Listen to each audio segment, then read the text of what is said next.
जड़े शिष्य मनरे थोड़े सन्देह है जे मुझे न खाया चाहिए ताहले भगवान मत खाया देदेवे चल परीक्षा करवा।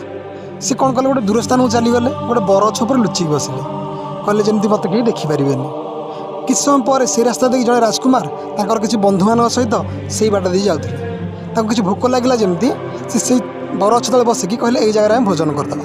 तो भोजन खोलुंट सांगे सांगे खबर आसला जे बाहर राज्यर शत्रु आक्रमण कर जगह छाड़ी पलैबा। से कौन कले से खाद्य छाड़ी देकी सेठू पलैले। सांगे सांगे बाहर राज्यर शत्रु से पहुँचले से देखिले जे खाद्य थुआई से भाविले जदि एमाने जानी शुणिकी मो थोड़ी जमीक आम खाइबू आम ये मरीजु कहले जदि थुआई तो कहीं ना कहीं जन ये देखुव निश्चित।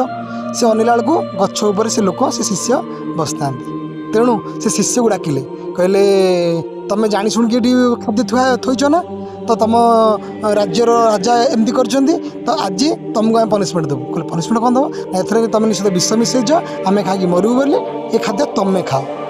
से शिष्य न चाहिए भी बाहर राज्यर शत्रु जबरदस्ती मिठा रसगोला गोलापजामु पूरी खीरी जिते जहाँ थिला जबरदस्ती खुआइले। से समय मन को आसला शिष्यर मन को आसला जे सतरे आम न चाहिए भी जहाँ हवा कथा जहाँ जो मिलवा कथा भगवान निश्चित दे दौरान आम ए डाउट कर। राधे राधे।